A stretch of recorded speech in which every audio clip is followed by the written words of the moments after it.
What's good guys, Mike Will here at m.visuals. Pretty special video today. We've got our hands on the Sony A7IV. This is a camera I've been looking forward to coming out for a long time now. And yeah, we finally got our hands on it.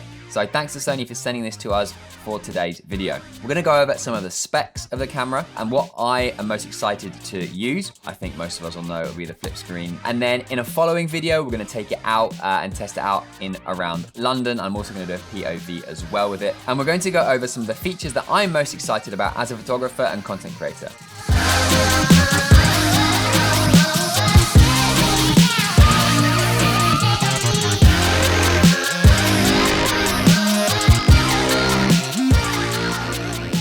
So the first thing we're going to do is go over some of the things that I really like about this camera, just initially while holding it, and I've shot a little bit with it at the UK Shooters event as well. So to start off with, the grip. For those of you that have managed to get your hands on an A7S III and the A1, they are the same grip.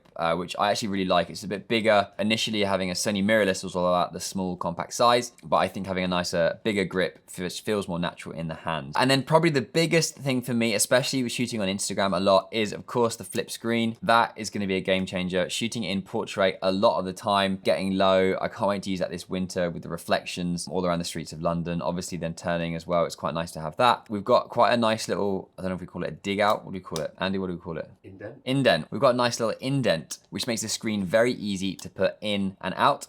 The buttons themselves, they feel a little bit better quality than the A7 III, almost more like the A7R series. So I think that's really useful. And this feels like I'm not gonna just knock it and it's gonna kind of change the ISO. So big fan of that. The other buttons, they just feel a bit more buttony. There's a real technical term for you guys. Obviously on the top here, again, another massive change. You can switch from photo to video to S&Q, and obviously some other camera brands do it as well, but I'm happy that Sony have now changed that because it will make it a lot easier for switching. One of the other things that's immediately obvious is the record button is now on top. That's gonna be great for video. We're gonna do some video comparison in the next video we shoot between the A7 and the A7IV. Now moving on to the menu system, it's the same as the S3 and the A1. It's gonna be a lot easier once I understand it, but I've shot on Sony my entire life on the A series, so this is a new menu system for me. I've started to navigate around it and it was a lot easier to begin with, so I'm excited to really get into it and learn more about that. One of the biggest things I do love about the A4 is the touch focus. So you have actually two touch focus modes. One, which is the regular touch focus, which focuses on the area that you, don't know why I looked out there, which is focuses on the area that you tap on. And then it's got another one, which is like a follow focus. So you can then hit the, well for me, it's C4, which is the bottom, which is the trash can. So I can change it off, on,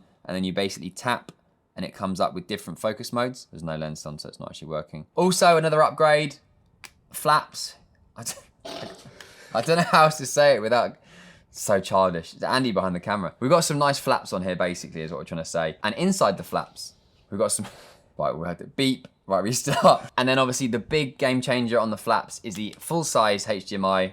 That's nice to see. And yeah, flaps, great flaps. Moving on to the other side here with the card slots, we've got a CF Express Type A card slot, which is obviously great for that 4K 60. And then we've got two SD card slots as well. Quick little size comparison from the A7IV and the A7 III. We're gonna go much more into detail on this on the next video when we're out shooting with them both. But right off the bat, you can see that camera grip here is obviously a lot larger. And then from the front, you can see how they look pretty similar there. And then from on top, the different dials. So yeah, the other thing that is noticed actually is that these little clip things have rattled around for the last however long.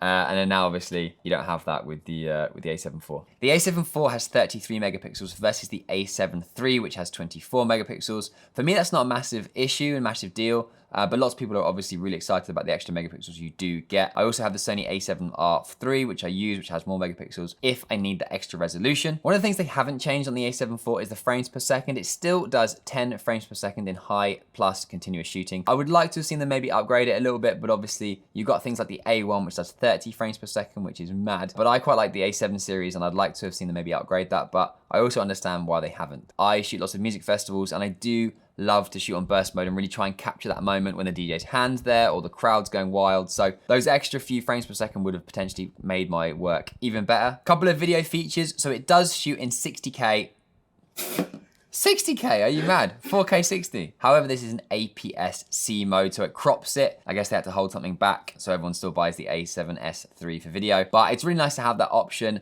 And obviously, if you do crop in, you have some wider lenses, then that's gonna be fine. It shoots in S Cinetone, which is great because it means you don't have to color grade it quite as much, and has a heat dissipating body, which I think means it has some sort of fan in there, but who knows? So Sony has a brand new processor in this bad boy, and because they make most of the processors for all the other camera brands as well, this is obviously a game changer for the A7 IV. So the price for the A7 IV is £2,399 here in the UK, and it's coming out in early December. So coming up, me and this camera are gonna head out around London. We're gonna create some content. We're gonna do a POV, but before that, Andy and I are gonna head out and we're gonna shoot some video comparing the A7 III and the A7 IV. We're gonna shoot some photos comparing the A7 III and the A7 IV. Things to look out for: the flip screen, and we're using that a lot. The tap autofocus, the autofocus as a whole with the improvements that they've made there as well. Yeah, I'm just really excited to actually take it out for some real life photography and videography. We also have another video dropping very, very soon with a brand new Sony lens that Sony have just released. I'm sure you guys can guess what it is, but yeah, I'm really excited to release that video as well. Big up for watching, guys. If you did like this video, give it a thumbs up. If you haven't subscribed already, please do.